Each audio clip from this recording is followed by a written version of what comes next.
안녕하십니까, 책돌입니다. 오늘 소개해드릴 책은 지연 스님의 100세 건강법입니다. 출판사는 고려온 북수입니다. 바로 본문을 보도록 하겠습니다. 과식을 하게 되면 혈액 속의 당분, 중성지방, 콜레스테롤 등이 증가하게 되어 혈액이 탁해집니다. 온몸에 산소와 영양소를 원활하게 공급할 수가 없겠죠. 문제는 이것뿐만이 아닙니다. 현대인들이 섭취하는 음식에는 각종 화학 첨가물, 농약, 중금속 등이 가득 들어 있습니다. 우리 몸은 이런 물질들을 분해하지도 배설하지도 못합니다. 고스란히 몸속에 쌓이게 됩니다. 결국 체중을 줄이고 나쁜 물질들을 제거하기 위해서는 단식이 필수적입니다. 단식의 효과는 일단 오장육부를 쉬게 해서 활력을 충전시키는 것입니다. 또한 노폐물과 독소를 배출시켜 피를 맑게 해줍니다. 요즘 문제가 되고 있는 활성산소를 배출해 노화를 막아줍니다. 수험생은 집중력이 좋아지고 직장인은 만성 피로와 스트레스에서 벗어나게 되고 마음의 감기라는 우울증도 예방할 수가 있습니다. 1박 2일 단식. 단식의 효과에는 고개를 끄덕이지만 막상 단식을 하겠다고 나서는 사람은 매우 드뭅니다. 단식은 아무나 할 수 있는 게 아니란 생각 때문이죠. 처음부터 3일 단식, 일주일 단식을 할 필요는 없습니다. 토요일 저녁부터 일요일 점심까지 1박 2일만 해도 큰 효과를 볼 수가 있습니다. 단식이 처음이거나 직장인이라도 부담 없이 할 수가 있습니다. 단식 프로그램을 할 때 사람들이 가장 힘들어하는 것이 바로 허기입니다. 허기의 정체는 뇌 시상 하부에서 느끼는 체내의 당분 부족 현상입니다. 산승은 물과 차, 야채즙을 사용해서 허기를 달래는 방법을 씁니다. 스스로 4, 5년간의 단식을 해오면서 건강을 유지하는 비결을 터득한 것입니다. 물과 차, 야채즙을 이용한 단식요법의 이론적인 배경은 의학적으로도 설명되어 있습니다. 일본에서 단식 클리닉을 운영하고 있는 이시하라 유미 박사는 이렇게 말합니다. 단식을 하면 깜짝 놀랄 정도로 소변이 많이 나온다. 내장이 소화 흡수에 쓰던 에너지를 모두 배출해 쏟기 때문이다. 단식을 통해 노폐물을 배출하면 질병을 예방하고 젊음을 유지할 수가 있다. 동안과 노안의 차이. 세포와 세포 안에 차 있던 노폐물이 왕성한 소변의 형태로 배출되는 것입니다. 세포의 노폐물은 모든 병과 부종을 일으키는 원인이 되며 노화를 촉진하는 원흉이 되기도 합니다. 나이보다 젊어 보이는 사람을 동안, 늙어 보이는 사람을 노안이라고 합니다. 그 차이는 어디서 나올까요? 몸속의 노폐물 배출이 그 해답입니다. 단식을 하게 되면 온몸이 마른 장작처럼 야이어가는 느낌을 받습니다. 하지만 동시에 뇌에 열이 내리고 심신이 안정 상태에 접어듭니다. 이때 정해진 분량과 횟수만큼의 물과 차, 야채즙을 챙겨 먹어야 합니다. 70년대만 해도 사찰의 생활은 궁핍하기 이를 데가 없었습니다. 곡식이 떨어지면 스님들은 생당근을 갈아먹고 허기를 달랬습니다. 그런데 이것이 건강에는 아주 큰 도움이 되었던 것입니다. 당근의 붉은 성분은 베타캐로틴으로 체내에서 비타민 A로 바뀝니다. 우리의 피부는 나이가 들수록 거칠어지고 저항력도 생겨서 종기가 나기 쉬운데 비타민 A는 이런 증상을 막아줍니다. 또한 산성을 중화시키기 때문에 심장과 위장에 이롭고 혈압과 혈당, 혈중 콜레스테롤 수치를 낮춰 고혈압과 당뇨병 등의 성인병을 예방해줍니다. 그 옛날 스님들이 허기를 채우려고 먹은 당근이 알고 보니 장수식품, 안티에이징 성분이었던 것입니다. 우리는 이 세상에 존재하는 모든 것에 감사하는 마음을 지니고 살아야 합니다. 모든 생명들을 사랑하고 자비의 보살도를 실천해야 합니다. 그러면 저절로 마음이 맑아지고 건강이 좋아지게 됩니다. 주위에 항상 활기차고 행복한 사람들이 있습니다. 그들은 분명히 자비심이 충만한 사람들일 것입니다. 우리가 그렇게 바라는 행복은 감사하는 태도에서 나온다는 것을 잊지 마세요. 표정은 행복의 척도입니다. 한 가정의 행복 지수를 대변하는 것이 있으니 바로 주부의 표정입니다. 항상 웃음을 짓고 밝게 사는 사람은 주변의 환경조차 유쾌하게 바꿉니다. 미소는 마음의 병을 치료하는 보약이며 다른 사람도 행복하게 만드는 신비한 힘을 가지고 있습니다. 오랫동안 찡그린 표정만 지어서 아예 우울한 이상으로 변해버린 사람들도 있습니다. 만약 그렇다면 안방이나 거실, 일터의 책상 위에 거울을 놓고 혼자 미소를 짓는 연습을 해보십시오. 처음에는 억지로라도 좋습니다. 하루 이틀 지나다 보면 어느새 자신의 표정이 변하고 있음을 알 수가 있습니다. 누군가는 웃는 연습만 했을 뿐인데 주변 사람들의 평가가 달라지고 신경성 위장병이 치유되었다고 합니다. 어쩌면 우리 몸의 병은 우리 스스로가 만드는 것일지도 모릅니다. 우리에게는 무한한 능력이 있습니다. 잠재된 생명력을 일깨워 주기만 하면 그 어떤 불치병도 스스로 치유할 수 있는 힘이 있습니다. 그런데 잠재된 무한 생명력을 불러일으키기 위해 절대적으로 필요한 것이 있으니 밝고 밝은 마음입니다. 부처님께서는 본디 인간에게 병이 없다라고 하셨습니다. 그럼 병은 어디서 만들어지는 걸까요? 바로 인간의 마음입니다. 우리의 어두운 생각이 병을 만들고 키우고 있다는 것을 아는 것이 건강의 지름길입니다. 모든 징후들은 육체에 나타나기 전에 마음에 먼저 나타납니다. 나도 늙을 것이란 생각은 육체의 늙음으로 나타나고 나이가 들면 병들 것이란 생각은 육체의 질병으로 나타납니다. 거꾸로 생각해 볼까요?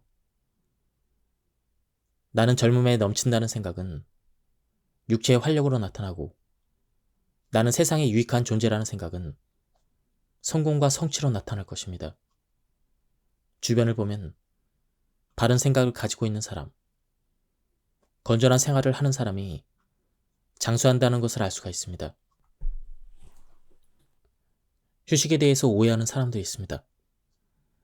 육체적으로 아무것도 하지 않는 것을 휴식이라고 생각하는 것입니다. 만약 어떤 사람이 소파에 늘어져 꼼짝 않고 있다고 합시다. 그런데 그의 머릿속에는 다음날 출근해서 해야 될 일에 대한 짜증이 가득하고 물가가 오른다는 뉴스에 화가 치밀어 오르고 아이 성적 때문에 걱정이 태산입니다. 그는 지금 진짜 쉬고 있는 걸까요? 진정한 휴식이란 번뇌를 멈추고 탐욕을 멈추고 의심을 멈추고 암안을 멈추고 어리석음을 멈추는 행위입니다. 육체가 어떤 일을 하고 있느냐가 중요한 것이 아니라 육체적, 정신적 행위에 대한 집착을 버려야 합니다. 이는 성가에서 말하는 방아착과 일맥상통합니다. 성가에서는 휴식을 생각을 쉰다는 의미에서 휴헐, 휴휴, 휴헐처라고 합니다. 즉, 번뇌를 멈춰야 다시 활기차게 정상 가동할 수 있는 에너지를 얻을 수 있다는 것입니다. 고민을 줄이면 체중도 줄어든다. 번뇌를 멈추는 올바른 휴식을 취하면 우리의 몸도 충분히 활력을 충전해 건강해집니다. 만병이 예방되는 효과가 있는 셈입니다. 스트레스를 많이 받는 사람은 보통 사람보다 음식을 많이 먹으려고 합니다. 스트레스 자체가 에너지를 필요로 하기 때문입니다. 체중을 줄이고 싶다면 적게 먹는 것보다는 적게 고민하는 것이 더 효과적일 수 있습니다. 집착을 버린다는 것. 우리 보통 인간들이 육신에 대한 집착과 자식에 대한 집착을 버린다는 것은 결코 쉬운 일이 아닙니다. 모든 불교 경전들이 집착을 버리라고 가르치고 있다는 것은 그만큼 어렵기 때문입니다. 마지막 집착 하나까지 버린 사람이 진짜 휴식을 취한 사람입니다. 그리고 이러한 휴식은 돈으로 살 수 없는 마음의 평안과 지극한 행복을 가져다 줍니다. 몸부터 돌보고 운동부터 시작한다. 어린 태호는 태어날 때부터 약골이었습니다. 지독한 천식에 죽을 고비를 수없이 넘겼습니다. 침대에 누워있을 힘조차 없었던 것입니다. 이런 태호에게 아버지가 말했습니다. 태호야, 아무리 힘들어도 운동을 해야 한다. 매일 조금씩이라도 괜찮다. 그래야 너의 꿈을 이룰 수가 있다. 그날부터 태호는 하루도 빠짐없이 운동을 했습니다. 창백했던 얼굴엔 혈색이 돌기 시작했습니다. 18세에 대학에 입학했을 당시 태호는 몸도 마음도 건강한 대학생이 되었고 열심히 공부해서 미국 대통령까지 되었습니다. 그가 바로 테오도어 루즈벨트 대통령입니다. 테오가 어릴 적 병약한 몸을 방치해 두었다면 미국 대통령이 될 수는 없었을 것입니다. 자신의 몸조차 관리하지 못하는 사람이 더 큰 일을 한다는 것은 어불성설이기 때문입니다. 우리 몸은 자동차와 같아서 일단 한쪽 방향으로 달리기 시작하면 무작정 같은 방향으로만 움직이려고 합니다. 평소에 몸을 단련시키지 않으면 어느 날 갑자기 노화가 일어나고 뼈와 근육들은 제 기능을 상실하게 될 것입니다. 우리의 몸이 건강한 방향으로 달리게 하려면 운동이 필수적입니다. 불교 수행을 위해서도 반드시 건강한 몸이 뒷받침돼야 합니다. 병약한 몸으로는 수행을 견디지 못합니다. 스님들이 하시는 안거를 예로 들어보겠습니다. 가부좌를 틀고 석 달간 꼼짝하지 않고 정진을 하는 것인데 보통 몸으로도 견디기가 어렵습니다. 건강하지 않으면 엄두도 못 낼 일입니다. 더구나 큰 스님들이 말씀하신 죽을 각오로 공부하기 위해서는 건강한 몸부터 만들어야 할 것입니다. 불교의 궁극적인 목적은 몸과 마음을 깨끗하게 정화하여 성부를 이루는 것입니다. 만약 몸이 건강치 않다면 몸부터 돌보는 것이 우선입니다. 하루에 1시간, 안 되면 30분이라도 운동에 투자하십시오. 생활과 수행을 위해 운동은 꼭 필요한 습관입니다. 분노와 걱정은 병균보다 해롭습니다. 화를 낼 때, 두려워할 때, 걱정할 때 인체 안에서는 아드레날린이라는 호르몬이 분비가 됩니다. 이는 혈압을 높이고 심장 박동수를 증가시키는 독소로 작용합니다. 그 양이 적당량일 때는 인체에 큰 영향을 미치지 않지만 지속적인 분노와 공포는 우리 몸을 서서히 병들게 만듭니다. 화가 나거나 공포에 휩싸일 때 눈물이 나거나 오한과 전율을 느끼는 것도 그 때문입니다. 심지어 아드레날린은 마약을 사용한 것과 같은 환각 상태에 빠지게 합니다. 아드레날린의 분비가 증가하면 근육이 이완되고 위아수증에 걸리게 됩니다. 결과적으로 내장기관의 노화가 진행이 되어 만성 성인병의 원인이 됩니다. 부정적인 감정은 혈액 속의 당분을 증가시켜 당뇨병을 일으키기도 합니다. 좋은 파동과 나쁜 파동. 사람들은 모두 작은 전파 송신기란 사실을 아십니까? 인간의 표정, 몸짓 하나하나가 다른 생명체들에게 수많은 전파, 즉 파동을 전달합니다. 항상 얼굴을 찌푸리는 사람은 은연중에 나쁜 파동을 주변에 뿌리고 있는 것입니다.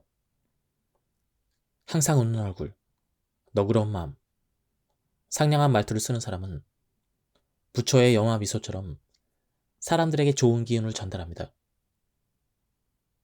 언제나 분노와 짜증이 가득한 사람은 스스로 나쁜 파동을 만들어내므로 몸이 건강할 수 없습니다. 또한 다른 사람들까지 불쾌하게 만들기 때문에 인간 관계가 좋을 리 없고 하는 일이 잘 되지 않습니다. 사찰에서 가끔 미간을 찌푸리고 기도하거나 참선하는 불자들을 보게 됩니다. 이미 자세부터 흐트러져 있습니다. 잘못된 한 생각이 표정으로 나타난 것인데 오랫동안 몸속에 잠재된 업이 어떤 방향으로 계속 움직이기 때문입니다. 근심 걱정 가득한 얼굴로 부처님 전에 절을 하는 분들도 있습니다. 마음은 지옥인데 1000배 3000배를 한들 무슨 효능이 있겠습니까? 적어도 불자라면 아무리 화가 나고 근심이 끊이지 않더라도 스스로 인내할 수 있어야 합니다. 겸손하고 상냥한 마음으로 부처님의 미소를 잃지 않아야 합니다. 그러니 건강을 위해서라도 우선 마음 비우기를 제대로 해야 합니다. 매사에 걱정하고 분노를 참지 못하는 것은 모두 자신의 그릇된 마음에서 흘러나오는 나쁜 기운 탓입니다. 나쁜 기운은 나쁜 업을 만든다는 것을 잊지 마십시오. 밝은 표정을 짓고 상냥하고 너그러운 마음을 가지는 것이 습관적으로 이루어질 때 자신의 나쁜 업도 버릴 수가 있습니다. 운명을 바꾸고 싶다면 자신의 표정과 말부터 바꿔야 할 것입니다. 숲속을 걷는 것만으로도 젊어집니다. 하루 종일 실내에 두고 햇볕을 쬐어주지 않으면 꽃나무는 오래지 않아 시들시들해집니다. 식물에게 잎의 푸름과 꽃의 향기와 열매의 달콤함을 주는 것은 햇빛입니다. 사람에게 햇빛과 같은 존재가 바로 밝은 생각입니다. 밝은 생각은 좋은 일을 불러들이고 어두운 생각은 재앙을 불러들입니다. 마음에 구름이 끼면 몸도 건강하지 못하고 하는 일도 잘 되지 못합니다. 성공과 출세를 하고 싶다면 밝은 생각부터 가져야 할 것입니다. 긍정적인 생각으로 날마다 활기차게 산다면 나이와 상관없이 그 사람은 청춘입니다. 20대라도 열정이 없다면 70 노인입니다. 70 노인이라도 열정과 활기가 넘친다면 20대입니다. 나이가 들어도 세상 모든 일에 흥미를 거두지 않고 자신의 모든 것을 쏟아부어 도전할 수 있다면 신나고 즐거운 삶일 것입니다. 그렇다면 어떻게 해야 삶의 열정을 불러일으킬 수 있을까요? 명상 수련의 답이 있다. 명상을 하게 되면 인체 내에서 즉각적인 반응이 일어납니다. 황체 호르몬과 테스토스테론이 혈액 속으로 흘러가 생체 기능을 활성화시키고 뇌에서는 페타엔도르핀, 멜라토닌, DMT 호르몬 등이 분비가 됩니다. 이 호르몬은 우리의 심장과 뇌가 정확하게 8헤르츠의 파동을 일으키게 합니다. 8헤르츠의 파동은 마음속에 환희심을 일으켜 온몸의 기능을 최고조로 끌어올려줍니다. 명상을 하게 되면 자신도 모르게 신념과 열정이 생동하고 온몸에 강한 의지와 의욕이 넘쳐나게 되는 것이 바로 이런 이유 때문입니다. 명상 수련에서도 여러 가지 방법이 있겠지만 저는 단전 호흡을 권합니다. 단전 호흡을 하면 깊은 숨을 쉬게 되고 몸에 충분한 산소가 공급됩니다. 혈액의 농도나 우리 몸의 컨디션이 산소의 양과 밀접한 관계가 있음은 이미 잘 알려진 사실입니다. 피 속에 산소가 충분히 녹아있으면 끈적끈적한 피가 즉시 깨끗한 피로 바뀌는 것입니다. 웃음은 마음속의 긴장과 근심을 털어버리는 효과가 있습니다. 긴장하지 않고 긍정적인 자세로 일을 하면 일도 잘 됩니다. 잘 웃는 사람이 성공한다는 말이 그래서 나왔습니다. 샌드라라는 미국의 여자 코미디언은 관절염의 일종인 루퍼스 진단을 받았다고 합니다. 그는 진통이 심한 날을 달력에 메모해 두었는데 이상하게도 코미디 공연을 하는 날은 그 표시가 없었다고 합니다. 남에게 웃음을 전달해 줌으로써 자신의 고통을 없앴던 것입니다. 웃음 못지않게 우는 것도 건강에 좋습니다. 훌쩍훌쩍 우는 것보다는 어린아이처럼 엉엉 우는 것이 더 건강에 이롭습니다. 미국의 구트레이 박사는 울음은 스트레스를 해소하는 훌륭한 수단으로 우는 것만큼 정신적, 육체적인 짐을 덜게 된다. 울 때는 혈압이 낮아지고 감정 근육의 긴장이 줄어든다고 했습니다. 실컷 울고 나면 감정이 정화된 것처럼 느끼는 것도 그런 작용 때문입니다. 고통은 우리 주인공인 마음을 통해 들어옵니다.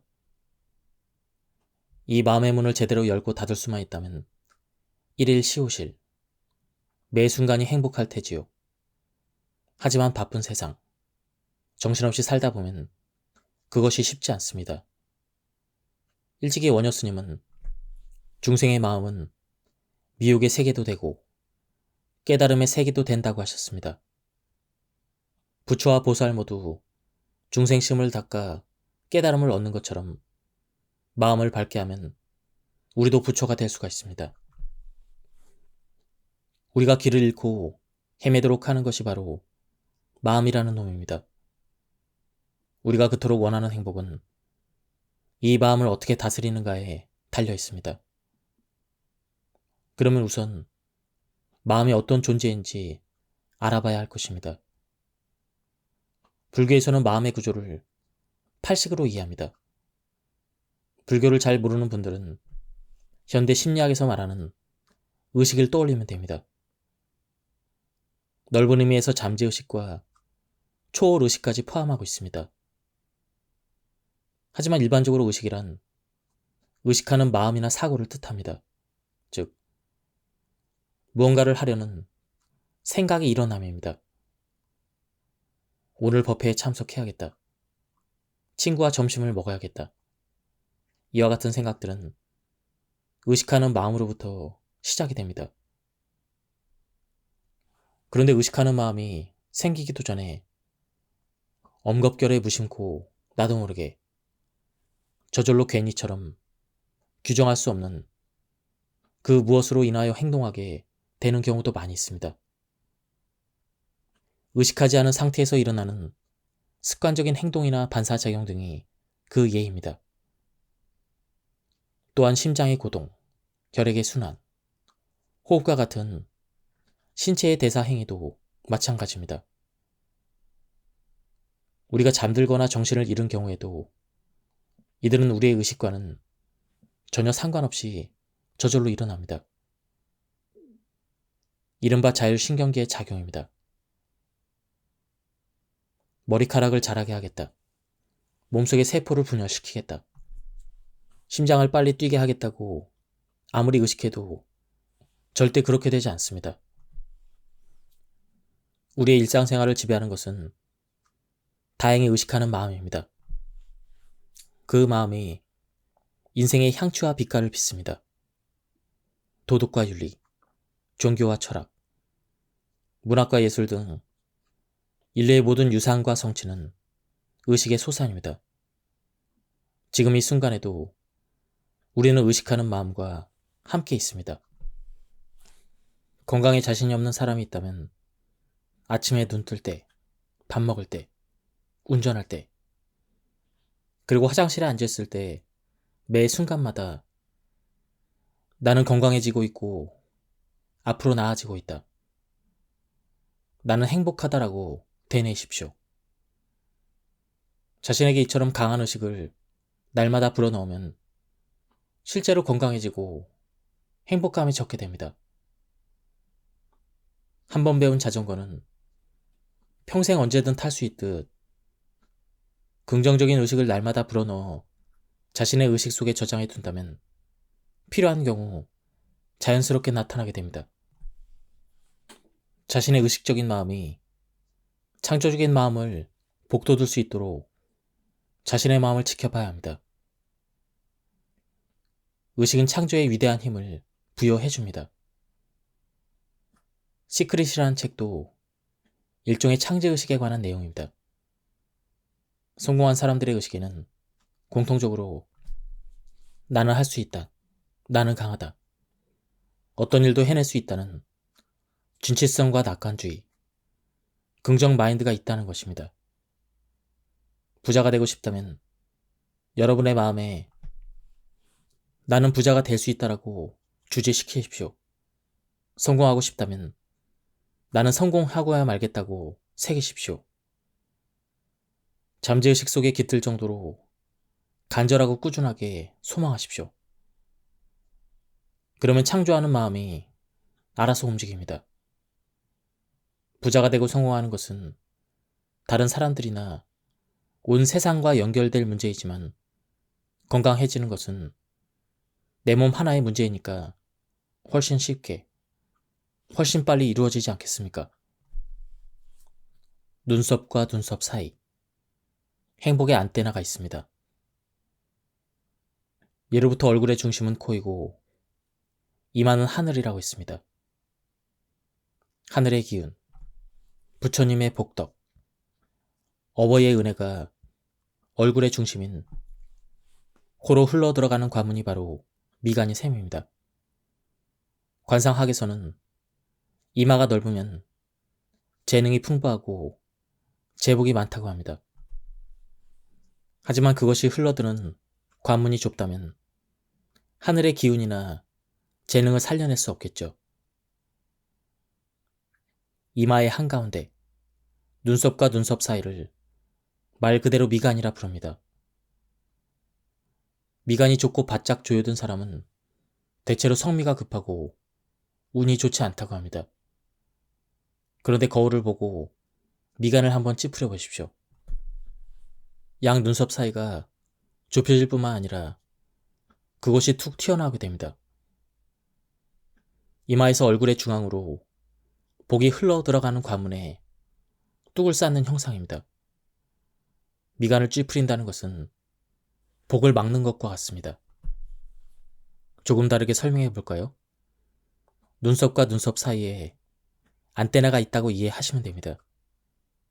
미간을 활짝 펴고 있으면 좋은 주파수의 기운이 걸려들고 미간을 찌푸리고 있으면 나쁜 주파수의 기운이 들어옵니다. 미간을 찌푸리고 있는 사람은 항상 불쾌한 감정을 스스로 맛보고 있으며 다른 사람들까지 불쾌하게 만듭니다. 버릇이 되어 스스로는 잘 깨닫지 못하겠지만 그런 표정은 나쁜 파동을 불러들입니다. 마음의 법칙에 따라 온 누리에 떠도는 나쁜 기운, 병의 기운들을 끌어들이게 되고 점차 그것이 현실 속에 실현되게 됩니다. 미간의 움직임 하나로 마음의 파장이 일어나고 이것이 행운과 불행을 나누는 것입니다. 찡그리고 있는 사람에게 행운이 찾아올 리가 없습니다. 이는 배우자를 선택할 때도 적용이 됩니다. 설령 궁합이 안 좋더라도 미간이 바르게 펴져 있고 윤기가 나는 사람을 선택하는 것이 좋습니다. 부부는 같은 운명을 나누어 가진 사이입니다. 아내의 미간을 보면 남편의 미래가 보이고 남편의 미간을 보면 아내의 건강이 보입니다. 그러니 부부가 의족해 건강하게 살려면 미간부터 펴야 할 것입니다.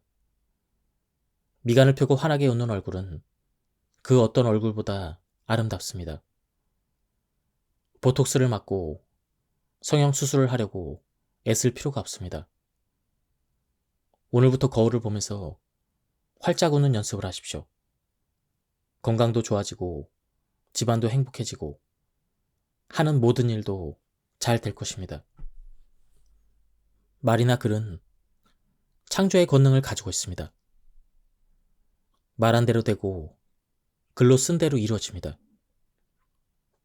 가정이나 사무실에 좋은 글귀를 걸어두거나 부처님 상을 모신 것도 그런 이유 때문입니다. 가난한 사람을 살펴보십시오. 항상 자신이 가난하다고 중얼거리거나 한숨을 쉽니다. 그럴수록 자신의 마음 깊숙한 곳에 가난이 새겨지고 용모까지 빈상으로 바뀌게 됩니다. 이런 마음의 소유자는 늘 세상을 원망하고 성공한 사람들을 시기합니다. 모든 것을 남 탓이라고 합니다. 그러니 취직도 잘 되지 않고 발전이 없으며 사회의 나구자로 남게 됩니다. 부자들을 살펴보십시오. 무슨 일이든 할 수 있다라고 말합니다. 나는 꼭 부자가 될 것이다 라고 말합니다. 그리고 다른 사람의 2배, 3배 노력합니다. 이런 생각을 가지고 있으면 피곤하지도 않고 더 많은 일을 해낼 능력이 생깁니다. 우주에 맴돌고 있는 긍정적인 에너지를 받아 용모나 태도도 좋아지고 돈도 벌게 됩니다.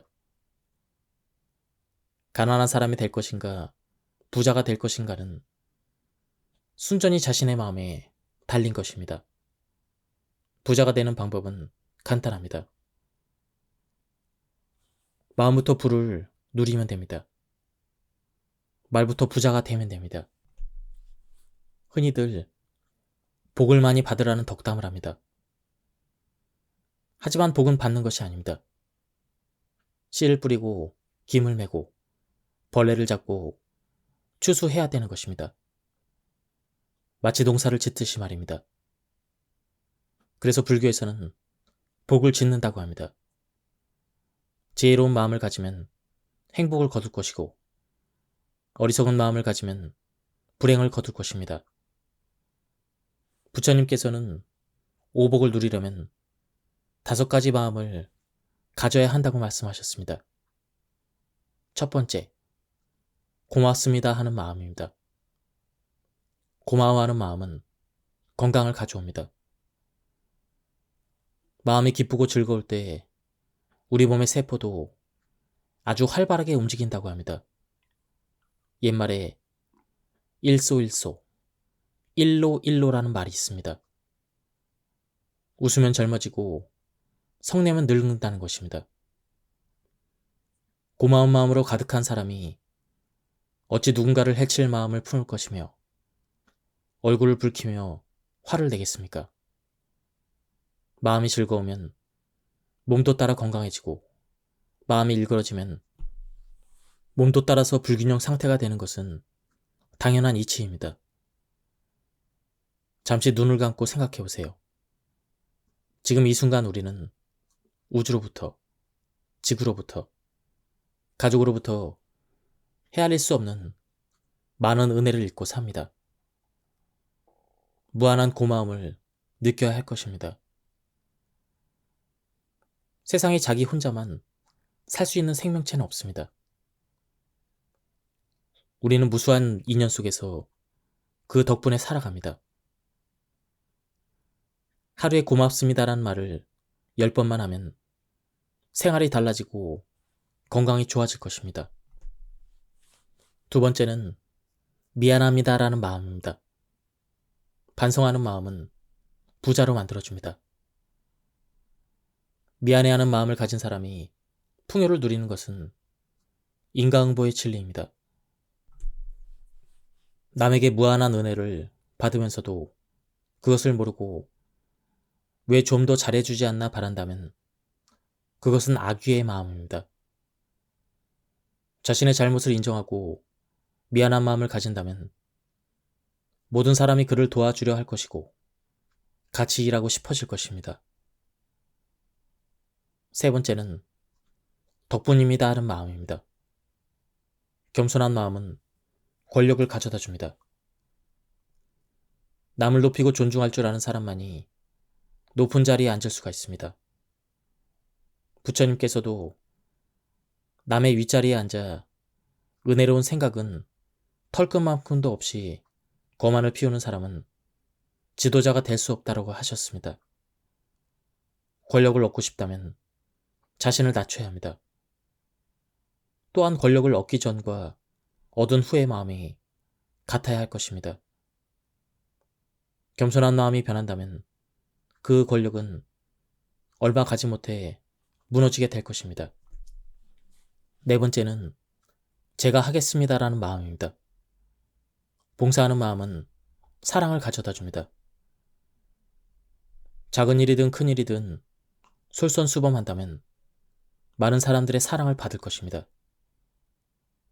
봉사를 통해 자신의 내면에도 사랑이 넘쳐 흐르게 됩니다. 사랑이 봉사에서 나온다는 것은 사랑 자체가 받는 것이 아니라 주는 것임을 뜻합니다. 불교에서는 사랑하라는 말보다는 보시하라라는 말을 씁니다. 베품과 나눔이 있는 곳에 사랑이 있기 때문입니다. 상대가 원하는 것을 알아서 해주고 상대에게 부족한 것을 알아서 채워주는 것이야말로 사랑이고 자비입니다.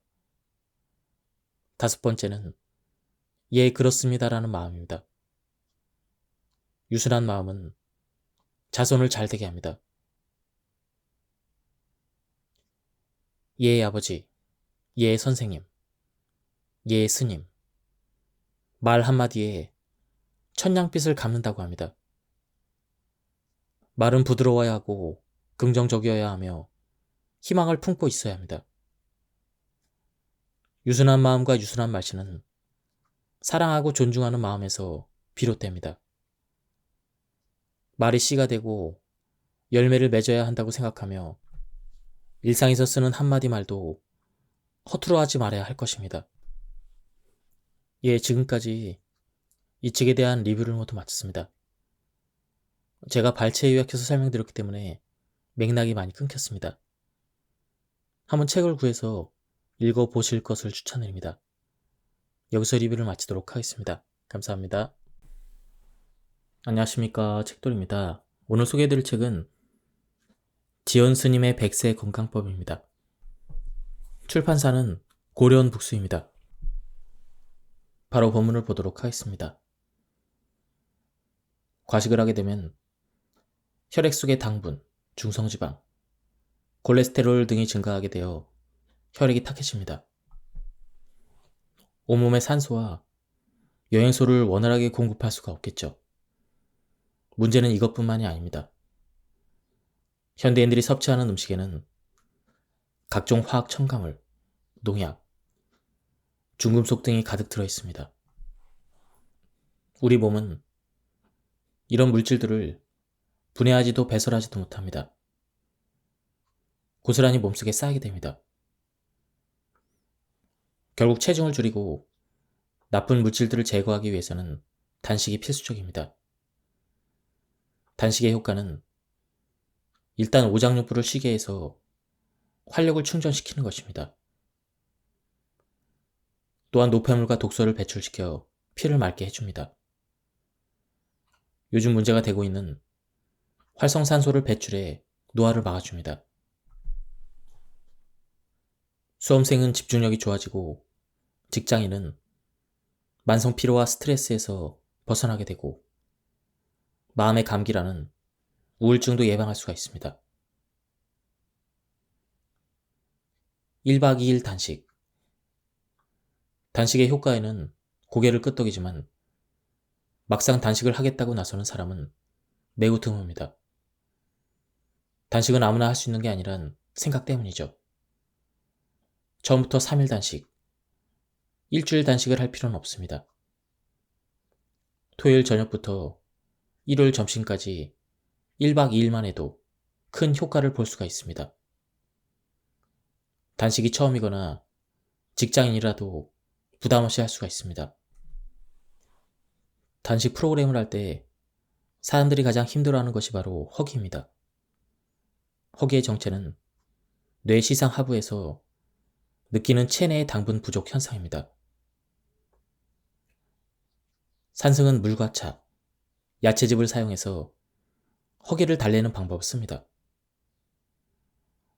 스스로 4, 5년간의 단식을 해오면서 건강을 유지하는 비결을 터득한 것입니다. 물과 차, 야채즙을 이용한 단식요법의 이론적인 배경은 의학적으로도 설명되어 있습니다. 일본에서 단식 클리닉을 운영하고 있는 이시하라 유미 박사는 이렇게 말합니다. 단식을 하면 깜짝 놀랄 정도로 소변이 많이 나온다. 내장이 소화 흡수에 쓰던 에너지를 모두 배출해 쏟기 때문이다. 단식을 통해 노폐물을 배출하면 질병을 예방하고 젊음을 유지할 수가 있다. 동안과 노안의 차이. 세포와 세포 안에 차있던 노폐물이 왕성한 소변의 형태로 배출되는 것입니다. 세포의 노폐물은 모든 병과 부종을 일으키는 원인이 되며 노화를 촉진하는 원인이 되기도 합니다. 나이보다 젊어 보이는 사람을 동안, 늙어 보이는 사람을 노안이라고 합니다. 그 차이는 어디서 나올까요? 몸속의 노폐물 배출이 그 해답입니다. 단식을 하게 되면 온몸이 마른 장작처럼 야이어가는 느낌을 받습니다. 하지만 동시에 뇌에 열이 내리고 심신이 안정 상태에 접어듭니다. 이때 정해진 분량과 횟수만큼의 물과 차, 야채즙을 챙겨 먹어야 합니다.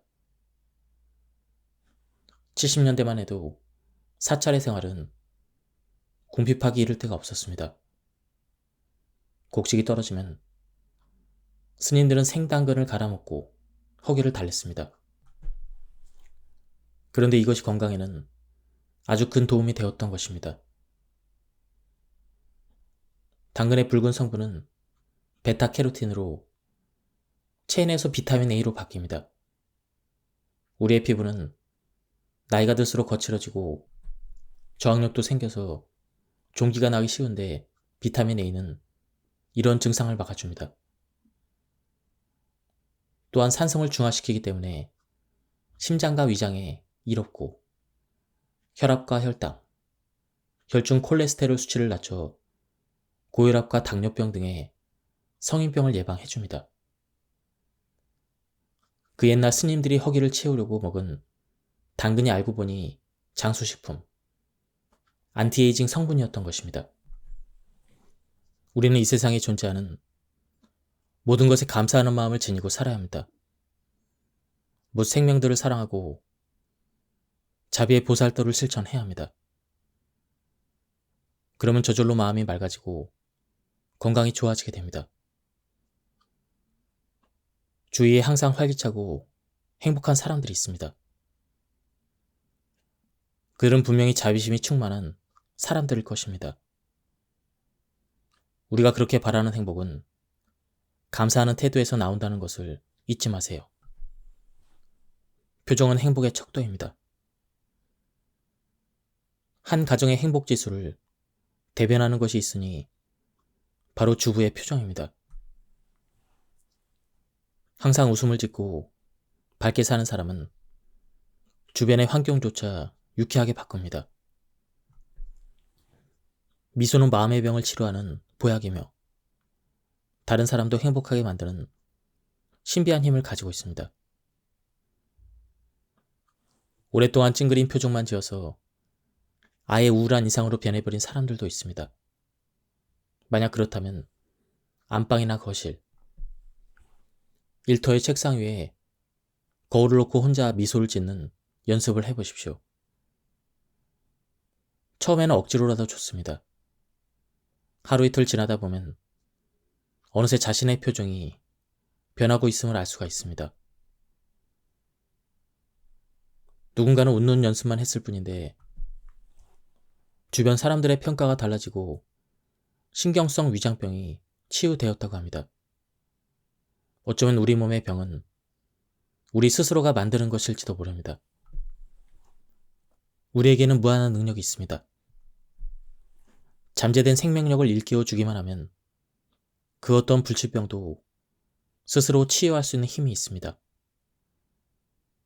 그런데 잠재된 무한 생명력을 불러일으키기 위해 절대적으로 필요한 것이 있으니 밝고 밝은 마음입니다.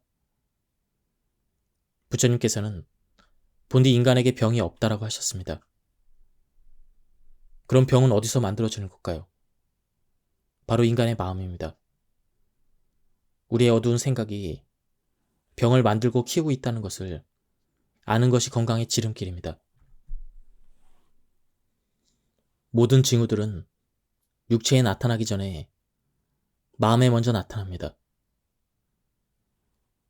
나도 늙을 것이란 생각은 육체의 늙음으로 나타나고, 나이가 들면 병들 것이란 생각은 육체의 질병으로 나타납니다. 거꾸로 생각해 볼까요? 나는 젊음에 넘친다는 생각은 육체의 활력으로 나타나고, 나는 세상에 유익한 존재라는 생각은 성공과 성취로 나타날 것입니다.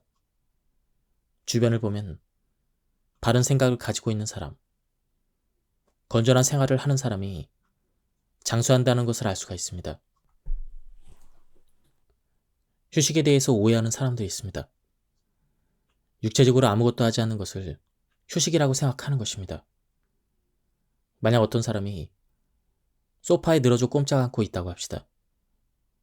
그런데 그의 머릿속에는 다음날 출근해서 해야 될 일에 대한 짜증이 가득하고, 물가가 오른다는 뉴스에 화가 치밀어 오르고, 아이 성적 때문에 걱정이 태산입니다. 그는 지금 진짜 쉬고 있는 걸까요? 진정한 휴식이란 번뇌를 멈추고, 탐욕을 멈추고, 의심을 멈추고, 암안을 멈추고, 어리석음을 멈추는 행위입니다. 육체가 어떤 일을 하고 있느냐가 중요한 것이 아니라 육체적, 정신적 행위에 대한 집착을 버려야 합니다. 이는 성가에서 말하는 방아착과 일맥상통합니다. 성가에서는 휴식을 생각을 쉰다는 의미에서 휴헐, 휴휴, 휴헐처라고 합니다. 즉, 번뇌를 멈춰야 다시 활기차게 정상 가동할 수 있는 에너지를 얻을 수 있다는 것입니다. 고민을 줄이면 체중도 줄어든다. 번뇌를 멈추는 올바른 휴식을 취하면 우리의 몸도 충분히 활력을 충전해 건강해집니다. 만병이 예방되는 효과가 있는 셈입니다. 스트레스를 많이 받는 사람은 보통 사람보다 음식을 많이 먹으려고 합니다. 스트레스 자체가 에너지를 필요로 하기 때문입니다. 체중을 줄이고 싶다면 적게 먹는 것보다는 적게 고민하는 것이 더 효과적일 수 있습니다. 집착을 버린다는 것. 우리 보통 인간들이 육신에 대한 집착과 자식에 대한 집착을 버린다는 것은 결코 쉬운 일이 아닙니다. 모든 불교 경전들이 집착을 버리라고 가르치고 있다는 것은 그만큼 어렵기 때문입니다. 마지막 집착 하나까지 버린 사람이 진짜 휴식을 취한 사람입니다. 그리고 이러한 휴식은 돈으로 살 수 없는 마음의 평안과 지극한 행복을 가져다 줍니다. 몸부터 돌보고 운동부터 시작한다. 어린 태호는 태어날 때부터 약골이었습니다. 지독한 천식에 죽을 고비를 수없이 넘겼습니다. 침대에 누워있을 힘조차 없었던 것입니다. 이런 태호에게 아버지가 말했습니다. 태호야, 아무리 힘들어도 운동을 해야 한다. 매일 조금씩이라도 괜찮다. 그래야 너의 꿈을 이룰 수가 있다. 그날부터 태호는 하루도 빠짐없이 운동을 했습니다.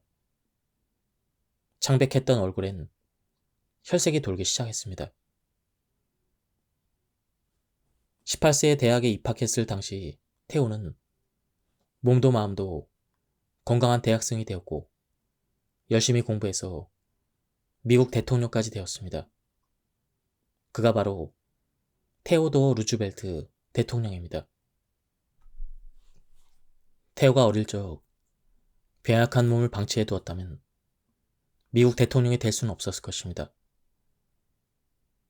자신의 몸조차 관리하지 못하는 사람이 더 큰 일을 한다는 것은 어불성설이기 때문입니다. 우리 몸은 자동차와 같아서 일단 한쪽 방향으로 달리기 시작하면 무작정 같은 방향으로만 움직이려고 합니다. 평소에 몸을 단련시키지 않으면 어느 날 갑자기 노화가 일어나고 뼈와 근육들은 제 기능을 상실하게 될 것입니다. 우리의 몸이 건강한 방향으로 달리게 하려면 운동이 필수적입니다.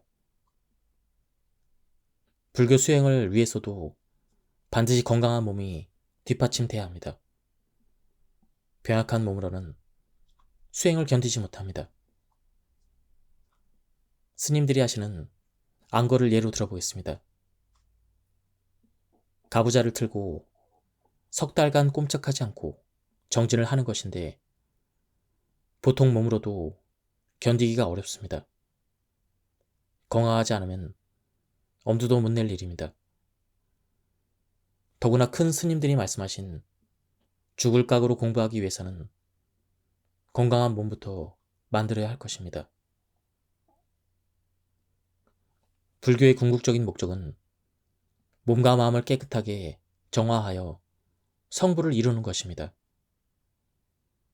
만약 몸이 건강치 않다면 몸부터 돌보는 것이 우선입니다. 하루에 1시간, 안 되면 30분이라도 운동에 투자하십시오.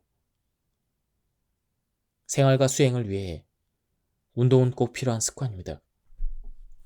분노와 걱정은 병균보다 해롭습니다. 화를 낼 때, 두려워할 때, 걱정할 때 인체 안에서는 아드레날린이라는 호르몬이 분비가 됩니다. 이는 혈압을 높이고 심장 박동수를 증가시키는 독소로 작용합니다. 그 양이 적당량일 때는 인체에 큰 영향을 미치지 않지만 지속적인 분노와 공포는 우리 몸을 서서히 병들게 만듭니다. 화가 나거나 공포에 휩싸일 때 눈물이 나거나 오한과 전율을 느끼는 것도 그 때문입니다. 심지어 아드레날린은 마약을 사용한 것과 같은 환각 상태에 빠지게 합니다. 아드레날린의 분비가 증가하면 근육이 이완되고 위와 수증에 걸리게 됩니다. 결과적으로 내장 기관의 노화가 진행이 되어 만성 성인병의 원인이 됩니다. 부정적인 감정은 혈액 속의 당분을 증가시켜 당뇨병을 일으키기도 합니다. 좋은 파동과 나쁜 파동. 사람들은 모두 작은 전파 송신기란 사실을 아십니까? 인간의 표정, 몸짓 하나하나가 다른 생명체들에게 수많은 전파, 즉 파동을 전달합니다. 항상 얼굴을 찌푸리는 사람은 은연중에 나쁜 파동을 주변에 뿌리고 있는 것입니다. 항상 웃는 얼굴, 너그러운 마음, 상냥한 말투를 쓰는 사람은 부처의 영화 미소처럼 사람들에게 좋은 기운을 전달합니다. 언제나 분노와 짜증이 가득한 사람은 스스로 나쁜 파동을 만들어내므로 몸이 건강할 수 없습니다. 또한 다른 사람들까지 불쾌하게 만들기 때문에 인간관계가 좋을 리 없고 하는 일이 잘 되지 않습니다. 사찰에서 가끔 미간을 찌푸리고 기도하거나 참선하는 불자들을 보게 됩니다. 이미 자세부터 흐트러져 있습니다. 잘못된 한 생각이 표정으로 나타난 것인데 오랫동안 몸속에 잠재된 업이 어떤 방향으로 계속 움직이기 때문입니다. 근심 걱정 가득한 얼굴로 부처님 전에 절을 하는 분들도 있습니다. 마음은 지옥인데 1000배 3000배를 한들 무슨 효능이 있겠습니까? 적어도 불자라면 아무리 화가 나고 근심이 끊이지 않더라도 스스로 인내할 수 있어야 합니다. 겸손하고 상냥한 마음으로 부처님의 미소를 잃지 않아야 합니다. 그러니 건강을 위해서라도 우선 마음 비우기를 제대로 해야 합니다. 매사에 걱정하고 분노를 참지 못하는 것은 모두 자신의 그릇된 마음에서 흘러나오는 나쁜 기운 탓입니다. 나쁜 기운은 나쁜 업을 만든다는 것을 잊지 마십시오. 밝은 표정을 짓고 상냥하고 너그러운 마음을 가지는 것이 습관적으로 이루어질 때 자신의 나쁜 업도 버릴 수가 있습니다. 운명을 바꾸고 싶다면 자신의 표정과 말부터 바꿔야 할 것입니다. 숲속을 걷는 것만으로도 젊어집니다. 하루 종일 실내에 두고 햇볕을 쬐어주지 않으면 꽃나무는 오래지 않아 시들시들해집니다. 식물에게 잎의 푸름과 꽃의 향기와 열매의 달콤함을 주는 것은 햇빛입니다. 사람에게 햇빛과 같은 존재가 바로 밝은 생각입니다. 밝은 생각은 좋은 일을 불러들이고 어두운 생각은 재앙을 불러들입니다. 마음에 구름이 끼면 몸도 건강하지 못하고 하는 일도 잘 되지 못합니다. 성공과 출세를 하고 싶다면 밝은 생각부터 가져야 할 것입니다. 긍정적인 생각으로 날마다 활기차게 산다면 나이와 상관없이 그 사람은 청춘입니다. 20대라도 열정이 없다면 70 노인입니다. 70 노인이라도 열정과 활기가 넘친다면 20대입니다. 나이가 들어도 세상 모든 일에 흥미를 거두지 않고 자신의 모든 것을 쏟아부어 도전할 수 있다면 신나고 즐거운 삶일 것입니다. 그렇다면 어떻게 해야 삶의 열정을 불러일으킬 수 있을까요? 명상 수련의 답이 있다. 명상을 하게 되면 인체 내에서 즉각적인 반응이 일어납니다. 황체 호르몬과 테스토스테론이 혈액 속으로 흘러가 생체 기능을 활성화시키고 뇌에서는 페타엔드로핀, 멜라토닌, DMT 호르몬 등이 분비가 됩니다.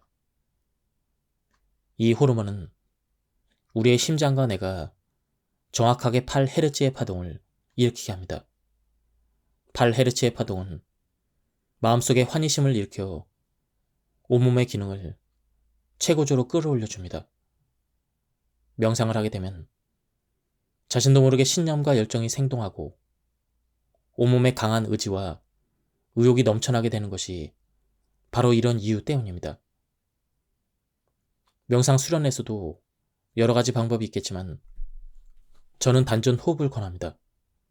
단전 호흡을 하면 깊은 숨을 쉬게 되고 몸에 충분한 산소가 공급됩니다. 혈액의 농도나 우리 몸의 컨디션이 산소의 양과 밀접한 관계가 있음은 이미 잘 알려진 사실입니다. 피 속에 산소가 충분히 녹아있으면 끈적끈적한 피가 즉시 깨끗한 피로 바뀌는 것입니다. 웃음은 마음속의 긴장과 근심을 털어버리는 효과가 있습니다. 긴장하지 않고 긍정적인 자세로 일을 하면 일도 잘 됩니다. 잘 웃는 사람이 성공한다는 말이 그래서 나왔습니다. 샌드라라는 미국의 여자 코미디언은 관절염의 일종인 루퍼스 진단을 받았다고 합니다. 그는 진통이 심한 날을 달력에 메모해 두었는데 이상하게도 코미디 공연을 하는 날은 그 표시가 없었다고 합니다. 남에게 웃음을 전달해 줌으로써 자신의 고통을 없앴던 것입니다. 웃음 못지않게 우는 것도 건강에 좋습니다. 훌쩍훌쩍 우는 것보다는 어린아이처럼 엉엉 우는 것이 더 건강에 이롭습니다. 미국의 구트레이 박사는 울음은 스트레스를 해소하는 훌륭한 수단으로 우는 것만큼 정신적, 육체적인 짐을 덜게 된다. 울 때는 혈압이 낮아지고 감정 근육의 긴장이 줄어든다고 했습니다. 실컷 울고 나면 감정이 정화된 것처럼 느끼는 것도 그런 작용 때문입니다. 고통은 우리 주인공인 마음을 통해 들어옵니다. 이 마음의 문을 제대로 열고 닫을 수만 있다면 일일 시오실, 매 순간이 행복할 테지요. 하지만 바쁜 세상, 정신없이 살다 보면 그것이 쉽지 않습니다. 일찍이 원효 스님은 중생의 마음은 미혹의 세계도 되고 깨달음의 세계도 된다고 하셨습니다. 부처와 보살 모두 중생심을 닦아 깨달음을 얻는 것처럼 마음을 밝게 하면 우리도 부처가 될 수가 있습니다. 우리가 길을 잃고 헤매도록 하는 것이 바로 마음이라는 놈입니다. 우리가 그토록 원하는 행복은 이 마음을 어떻게 다스리는가에 달려 있습니다. 그러면 우선 마음이 어떤 존재인지 알아봐야 할 것입니다. 불교에서는 마음의 구조를 8식으로 이해합니다. 불교를 잘 모르는 분들은 현대 심리학에서 말하는 의식을 떠올리면 됩니다. 넓은 의미에서 잠재의식과 초월의식까지 포함하고 있습니다. 하지만 일반적으로 의식이란 의식하는 마음이나 사고를 뜻합니다. 즉, 무언가를 하려는 생각이 일어남입니다. 오늘 법회에 참석해야겠다. 친구와 점심을 먹어야겠다. 이와 같은 생각들은 의식하는 마음으로부터 시작이 됩니다. 그런데 의식하는 마음이 생기기도 전에 엄겁결에 무심코 나도 모르게 저절로 괜히처럼 규정할 수 없는 그 무엇으로 인하여 행동하게 되는 경우도 많이 있습니다. 의식하지 않은 상태에서 일어나는 습관적인 행동이나 반사작용 등이 그 예입니다. 또한 심장의 고동, 혈액의 순환, 호흡과 같은 신체의 대사 행위도 마찬가지입니다. 우리가 잠들거나 정신을 잃은 경우에도 이들은 우리의 의식과는 전혀 상관없이 저절로 일어납니다. 이른바 자율신경계의 작용입니다. 머리카락을 자라게 하겠다. 몸속의 세포를 분열시키겠다. 심장을 빨리 뛰게 하겠다고 아무리 의식해도 절대 그렇게 되지 않습니다.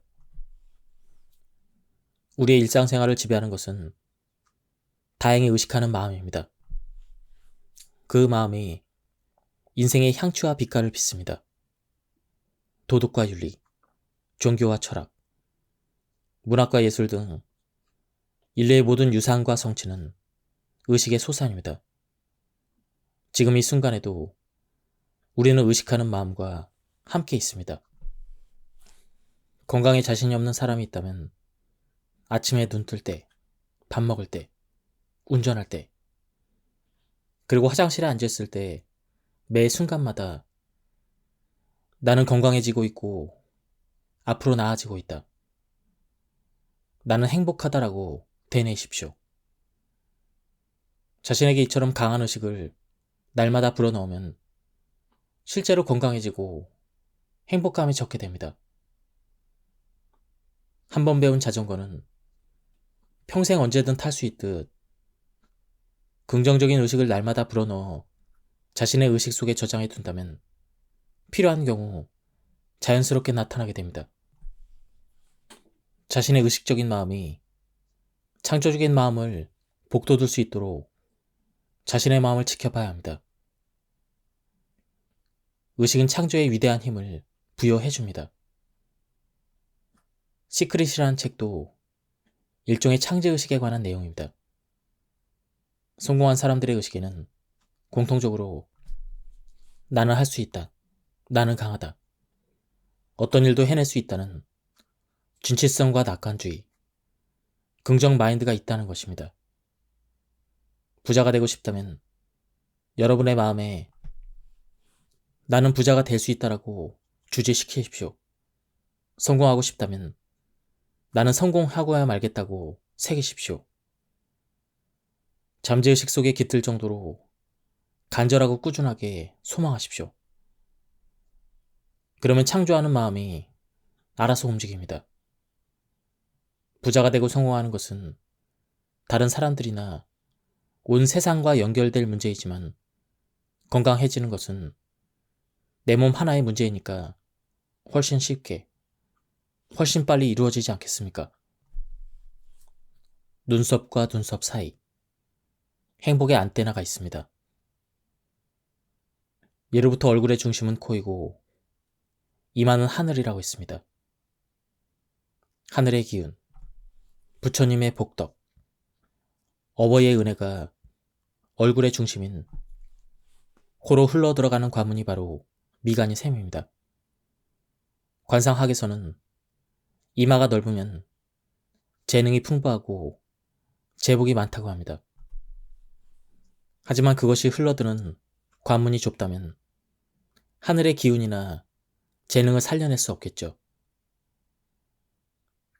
이마의 한가운데, 눈썹과 눈썹 사이를 말 그대로 미간이라 부릅니다.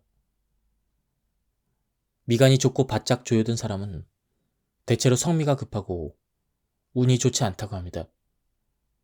그런데 거울을 보고 미간을 한번 찌푸려 보십시오. 양 눈썹 사이가 좁혀질 뿐만 아니라 그곳이 툭 튀어나오게 됩니다. 이마에서 얼굴의 중앙으로 복이 흘러 들어가는 관문에 뚝을 쌓는 형상입니다. 미간을 찌푸린다는 것은 복을 막는 것과 같습니다. 조금 다르게 설명해 볼까요? 눈썹과 눈썹 사이에 안테나가 있다고 이해하시면 됩니다. 미간을 활짝 펴고 있으면 좋은 주파수의 기운이 걸려들고 미간을 찌푸리고 있으면 나쁜 주파수의 기운이 들어옵니다. 미간을 찌푸리고 있는 사람은 항상 불쾌한 감정을 스스로 맛보고 있으며 다른 사람들까지 불쾌하게 만듭니다. 버릇이 되어 스스로는 잘 깨닫지 못하겠지만 그런 표정은 나쁜 파동을 불러들입니다. 마음의 법칙에 따라 온 누리에 떠도는 나쁜 기운, 병의 기운들을 끌어들이게 되고 점차 그것이 현실 속에 실현되게 됩니다. 미간의 움직임 하나로 마음의 파장이 일어나고 이것이 행운과 불행을 나누는 것입니다. 찡그리고 있는 사람에게 행운이 찾아올 리가 없습니다. 이는 배우자를 선택할 때도 적용이 됩니다. 설령 궁합이 안 좋더라도 미간이 바르게 펴져 있고 윤기가 나는 사람을 선택하는 것이 좋습니다. 부부는 같은 운명을 나누어 가진 사이입니다. 아내의 미간을 보면 남편의 미래가 보이고 남편의 미간을 보면 아내의 건강이 보입니다. 그러니 부부가 의족해 건강하게 살려면 미간부터 펴야 할 것입니다. 미간을 펴고 환하게 웃는 얼굴은 그 어떤 얼굴보다 아름답습니다. 보톡스를 맞고 성형수술을 하려고 애쓸 필요가 없습니다. 오늘부터 거울을 보면서 활짝 웃는 연습을 하십시오. 건강도 좋아지고 집안도 행복해지고 하는 모든 일도 잘 될 것입니다. 말이나 글은 창조의 권능을 가지고 있습니다. 말한 대로 되고 글로 쓴 대로 이루어집니다. 가정이나 사무실에 좋은 글귀를 걸어두거나 부처님 상을 모신 것도 그런 이유 때문입니다. 가난한 사람을 살펴보십시오. 항상 자신이 가난하다고 중얼거리거나 한숨을 쉽니다. 그럴수록 자신의 마음 깊숙한 곳에 가난이 새겨지고 용모까지 빈상으로 바뀌게 됩니다. 이런 마음의 소유자는 늘 세상을 원망하고 성공한 사람들을 시기합니다. 모든 것을 남 탓이라고 합니다. 그러니 취직도 잘 되지 않고 발전이 없으며 사회의 나구자로 남게 됩니다. 부자들을 살펴보십시오. 무슨 일이든 할 수 있다라고 말합니다. 나는 꼭 부자가 될 것이다 라고 말합니다. 그리고 다른 사람의 2배, 3배 노력합니다. 이런 생각을 가지고 있으면 피곤하지도 않고 더 많은 일을 해낼 능력이 생깁니다. 우주에 맴돌고 있는 긍정적인 에너지를 받아 용모나 태도도 좋아지고 돈도 벌게 됩니다. 가난한 사람이 될 것인가, 부자가 될 것인가는 순전히 자신의 마음에 달린 것입니다. 부자가 되는 방법은 간단합니다. 마음부터 부를 누리면 됩니다. 말부터 부자가 되면 됩니다. 흔히들 복을 많이 받으라는 덕담을 합니다. 하지만 복은 받는 것이 아닙니다. 씨를 뿌리고 김을 메고 벌레를 잡고 추수해야 되는 것입니다. 마치 농사를 짓듯이 말입니다. 그래서 불교에서는 복을 짓는다고 합니다. 지혜로운 마음을 가지면 행복을 거둘 것이고 어리석은 마음을 가지면 불행을 거둘 것입니다. 부처님께서는 오복을 누리려면 5가지 마음을 가져야 한다고 말씀하셨습니다. 첫 번째, 고맙습니다 하는 마음입니다. 고마워하는 마음은 건강을 가져옵니다. 마음이 기쁘고 즐거울 때 우리 몸의 세포도 아주 활발하게 움직인다고 합니다. 옛말에 일소일소, 일로일로라는 말이 있습니다. 웃으면 젊어지고 성내면 늙는다는 것입니다. 고마운 마음으로 가득한 사람이 어찌 누군가를 해칠 마음을 품을 것이며 얼굴을 붉히며 화를 내겠습니까? 마음이 즐거우면 몸도 따라 건강해지고 마음이 일그러지면 몸도 따라서 불균형 상태가 되는 것은 당연한 이치입니다. 잠시 눈을 감고 생각해 보세요. 지금 이 순간 우리는 우주로부터, 지구로부터, 가족으로부터 헤아릴 수 없는 많은 은혜를 잊고 삽니다. 무한한 고마움을 느껴야 할 것입니다. 세상에 자기 혼자만 살 수 있는 생명체는 없습니다. 우리는 무수한 인연 속에서 그 덕분에 살아갑니다. 하루에 고맙습니다라는 말을 10번만 하면 생활이 달라지고 건강이 좋아질 것입니다. 2번째는 미안합니다라는 마음입니다. 반성하는 마음은 부자로 만들어줍니다. 미안해하는 마음을 가진 사람이 풍요를 누리는 것은 인과응보의 진리입니다. 남에게 무한한 은혜를 받으면서도 그것을 모르고 왜 좀 더 잘해주지 않나 바란다면 그것은 악귀의 마음입니다. 자신의 잘못을 인정하고 미안한 마음을 가진다면 모든 사람이 그를 도와주려 할 것이고 같이 일하고 싶어질 것입니다. 3번째는 덕분입니다 하는 마음입니다. 겸손한 마음은 권력을 가져다 줍니다. 남을 높이고 존중할 줄 아는 사람만이 높은 자리에 앉을 수가 있습니다. 부처님께서도 남의 윗자리에 앉아 은혜로운 생각은 털끝만큼도 없이 거만을 피우는 사람은 지도자가 될 수 없다고 하셨습니다. 권력을 얻고 싶다면 자신을 낮춰야 합니다. 또한 권력을 얻기 전과 얻은 후의 마음이 같아야 할 것입니다. 겸손한 마음이 변한다면 그 권력은 얼마 가지 못해 무너지게 될 것입니다. 네 번째는 제가 하겠습니다라는 마음입니다. 봉사하는 마음은 사랑을 가져다 줍니다.